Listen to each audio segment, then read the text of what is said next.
3, 2, 1, go! Hello दोस्तों, मैं हूं शइस्ता नाज। आज का दिन मेरे लिए, मेरे टीम आइकॉनियन के लिए और हम सभी आइकॉन इंस्टीट्यूट के लिए बेहद खास है, क्योंकि आज हम आपके लिए लेकर आए हैं एक ऐसा पॉडकास्ट जो सिर्फ बातचीत ही नहीं बल्कि आपकी पर्सनालिटी, सोच और आत्मविश्वास को नया मुकाम देने वाला प्रोजेक्ट वर्क है। इस प्रोजेक्ट का मकसद है कि हम सभी स्टूडेंट ना सिर्फ किताबें तक सीमित रहे बल्कि अपने अंदर छुपे हुए हुनर को भी पहचाने, अपने विचार खुलकर रखे और जिंदगी की हर चुनौतियों का सामना करने के लिए खुद को तैयार करें। मैं तहे दिल से शुक्रिया करना चाहती हूँ आइकॉन इंस्टीट्यूट की मैनेजमेंट टीम को, जिन्होंने हमें इस प्रोजेक्ट के जरिए आगे बढ़ने, कुछ नया करने और अपनी आवाज को बुलंद करने का मौका दिया है। मैं सच कहती हूँ, आपकी इस पहल ने हम जैसे स्टूडेंट की जिंदगी में नई रोशनी और हौसला दिया है। तो चलिए दोस्तों, शुरू करते हैं आज का बेहद खास प्रोजेक्ट वर्क, जिसमें बातें होंगी हौसलों की, जिंदगी के अनुभव की और उन रास्तों की जो हमें हमारे सपनों तक लेकर जाएगा। तो जुड़े रहिए मेरे साथ आइकॉन न्यूज चैनल, क्योंकि आज हम सब मिलकर कुछ नया रचने जा रहे हैं। कहते हैं एक अच्छा शिक्षक सिर्फ किताबें नहीं पढ़ाता बल्कि जिंदगी जीने का तरीका भी सिखाता है, और जब वही शिक्षक एक कुशल नेतृत्वकर्ता बन जाए तो वह ना जाने कितनी जिंदगियों को रोशनी दे देता है। आज हमारे साथ एक ऐसी ही शख्सियत मौजूद है जिनका नाम शिक्षा के क्षेत्र में सम्मान और प्रेरणा का प्रतीक है। हम स्वागत कर रहे हैं सनराइज पब्लिक स्कूल गया के प्रिंसिपल तुफैल सर का। एक ऐसा नाम जिन्होंने ना जाने कितने छात्र को ना सिर्फ पढ़ाया बल्कि जीवन में संघर्ष करने, आत्मविश्वास रखने और अपने सपनों को साकार करने की राह भी दिखाई है। तुफैल सर ने अपने जीवन में जो मुकाम हासिल किया है वह सिर्फ पोस्ट से नहीं बल्कि अपने काम और सोच से बनाया है। उनकी सादगी, दूरदर्शिता और बच्चों के प्रति सच्ची लगन ने उन्हें हर दिल का प्यारा बना दिया है। आज हम उनके अनुभव की वो अनसुनी बातें जानेंगे जिनसे हम स्टूडेंट को ना सिर्फ पढ़ाई में बल्कि जीवन में भी बेहतर करने की प्रेरणा मिलेगी। तो जोरदार तालियों से स्वागत कर रहे हैं आज के हमारे बेहद खास मेहमान रिस्पेक्टेड तुफैल सर का। सर, आपका हमारे पॉडकास्ट में तहे दिल से स्वागत है। शुक्रिया। सर, आप हमारे दर्शकों को अपने बारे में कुछ बताइए। सबसे पहले तो आपके इस मंच का बहुत बहुत शुक्रिया कि आप लोगों ने यहाँ बुलाया और कुछ कहने का मौका दिया। आपको बता दें कि मेरा 10 क्लास तक का जो एजुकेशन हुआ वो हादी हाशमी से, मैंने हादी हाशमी से ही 10 पास आउट किया है 91 में। उसके बाद गया कॉलेज में एडमिशन, गया कॉलेज से ही मैंने थ्रू आउट इंटर का क्लासेस कंप्लीट किया, इंटर किया वहाँ से, फिर ग्रेजुएशन पास किया, फिर मास्टर्स डिग्री मैंने वहीं से किया है और मैंने प्री पीएचडी वगैरह भी वहीं से किया। तो कुल मिलाकर ये सफ़र बड़ा अच्छा रहा। स्कूलिंग के दौरान जब स्कूल की शुरुआत हुई तो पापा के साथ जाने का मौका मिला एडमिशन के लिए। मैं आपको बता देना चाहता हूँ कि पिता जब होता है, पिता के बारे में कहा जाता है कि पिता रोटी है, पिता कपड़ा है, पिता मकान है, पिता नन्हे से परिंदे का बड़ा सा आसमान है, पिता है तो सपने हैं और पिता है तो बाजार के सारे खिलौने अपने हैं। दुर्भाग्य से मेरे पिता कोरोना काल में ईश्वर को प्यारे हो गए।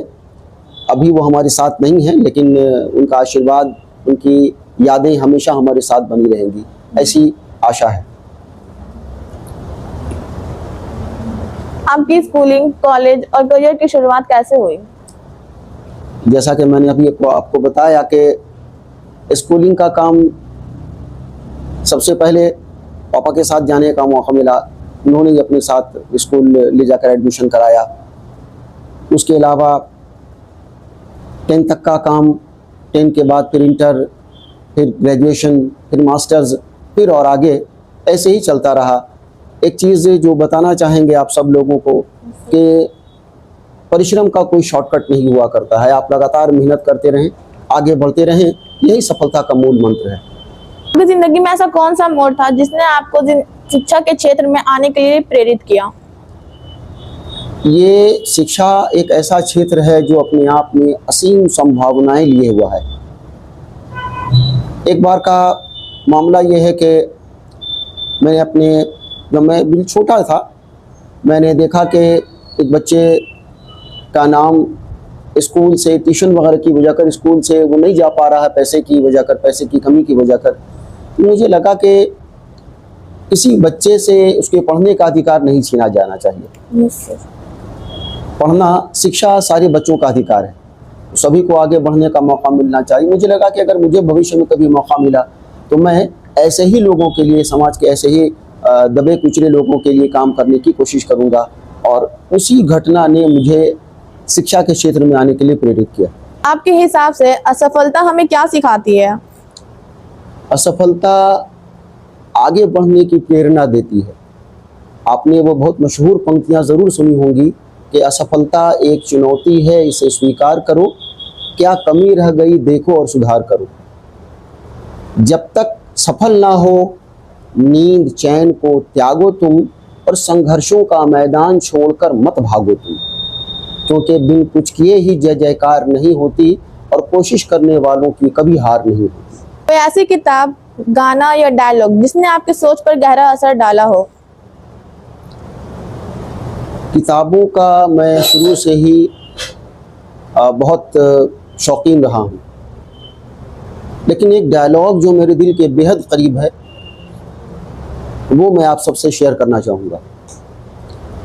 एक पिक्चर अमिताभ बच्चन की और शशि कपूर की जिसका नाम दीवार है, उसका एक डायलॉग मेरे दिल के बेहद करीब है। उसमें एक सीन है जिसमें अमिताभ बच्चन अपने छोटे भाई शशि कपूर से कहते हैं कि आज मेरे पास बिल्डिंग है, प्रॉपर्टी है, बैंक बैलेंस है, गाड़ी है, बंगला है, तुम्हारे पास क्या है? तो उनके छोटे भाई शशि कपूर जो कि एक पुलिस की भूमिका में हैं, वो कहते हैं कि मेरे पास माँ है। इन सेंटेंस से ये समझ में आता है कि अमिताभ बच्चन को भी ये बात समझ में आ जाती है कि उनके पास सब कुछ है, माँ नहीं है तो कुछ नहीं है। और शशि कपूर को ये समझ में ये बात आती है, उनके चेहरे पे एक संतोष का भाव दिखता है कि उनके पास कुछ नहीं है, माँ है तो सब कुछ है। तो माँ जैसा कोई नहीं है, माँ तो जगत जननी है। आपके हिसाब से सफलता का असली स्वाद कब आता है, जब मिल जाए या पाने की जिद बाकी हो? देखिए, बड़ा अच्छा सवाल आपने किया है। एक्चुअल में जब आदमी कामयाब हो जाता है, सफल हो जाता है, तो वो निश्चिंत हो जाता है। असल मामला आगे बढ़ने के लिए जो प्रेरणा मिलती है, आगे बढ़ने के लिए जो चीज़ प्रेरित करती है, वो है असफलता।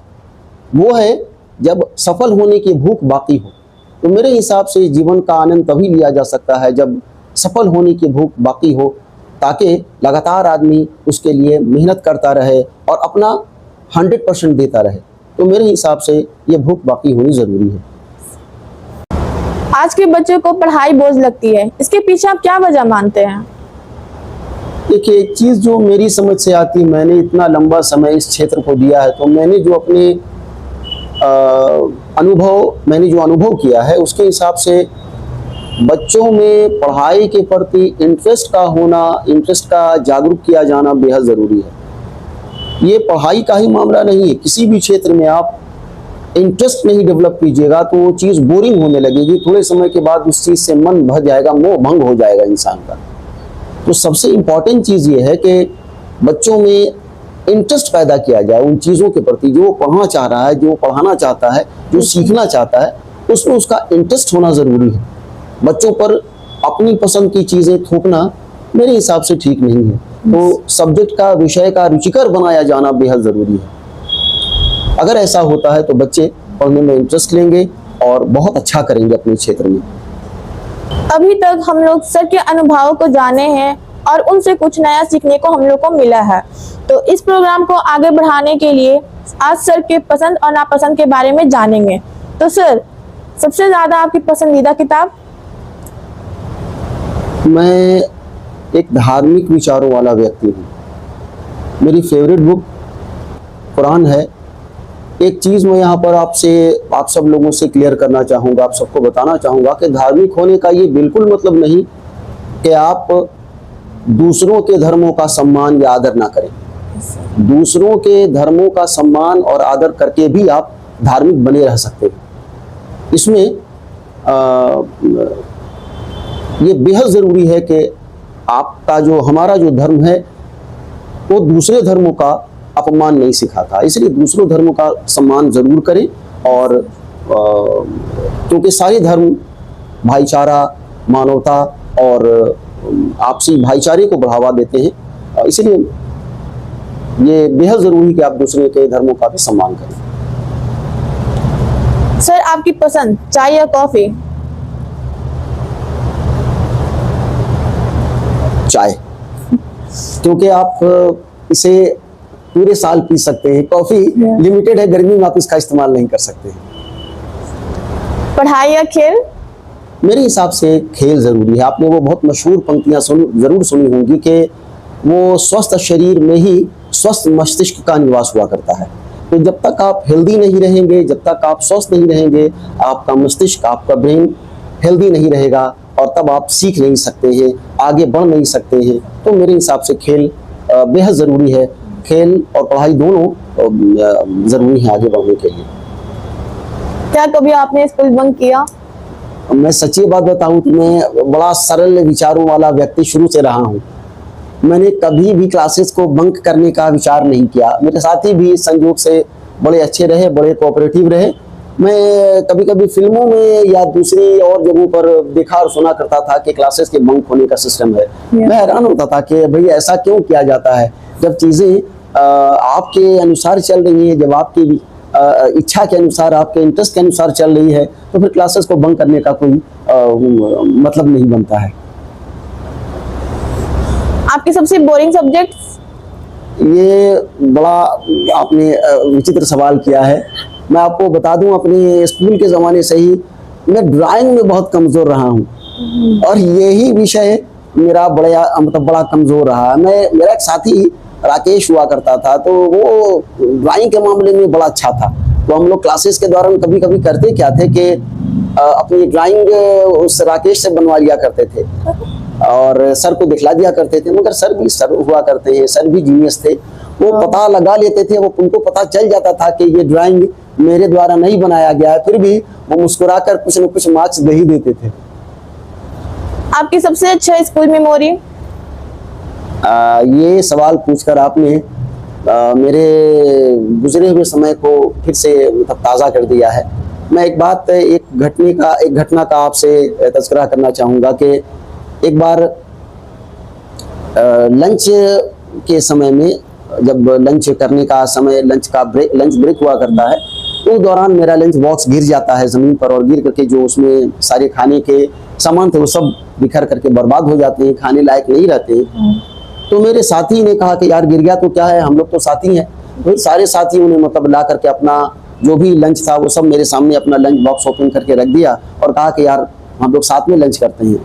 तो ये घटना आज भी मेरे दिल को छू जाती है और लगता है कि ये केवल बाल मन में ही, ये केवल बच्चों में ही, ये केवल साथियों ही में इस तरह की चीज़ें हो सकती हैं। और आज के इस बढ़ते प्रतियोगिता वाले समय में आप देख रहे हैं कि कंपटीशन का ज़माना है, हर आदमी एक दूसरे को नीचा दिखाकर या किसी भी तरह से आगे बढ़ना चाह रहा है। ये चीज़ें आज के समय में या मतलब बड़े होने पर संभव नहीं है, ये केवल बच्चों के बचपन के समय में ही मुमकिन थी। इसीलिए ये घटना मेरे दिल के बेहद करीब है। अच्छा, आपको जिंदगी में सबसे ज्यादा प्रेरणा किससे मिली? मेरे माता पिता, मेरे गुरुजन और मेरे मार्गदर्शक, जिन लोगों ने मुझे आगे बढ़ने के लिए हमेशा प्रेरित किया। एक बात मैं ज़रूर आप सब लोगों से कहना चाहूँगा कि अपने गुरु का, अपने माता पिता का ज़रूर सम्मान करें। वो आपने वो पंक्ति ज़रूर सुनी होगी कि गुरु गोविंद दोऊ खड़े, ताको लागू पाए, बलिहारी गुरु आपने गोविंद दियो मिलाए। तो गुरु का सम्मान समाज में बड़ा विशिष्ट होता है, हमारे जीवन में बड़ा विशिष्ट होता है। गुरु का अर्थ ही होता है, गुरु दो शब्दों के मिलने से बना है, गु और रू।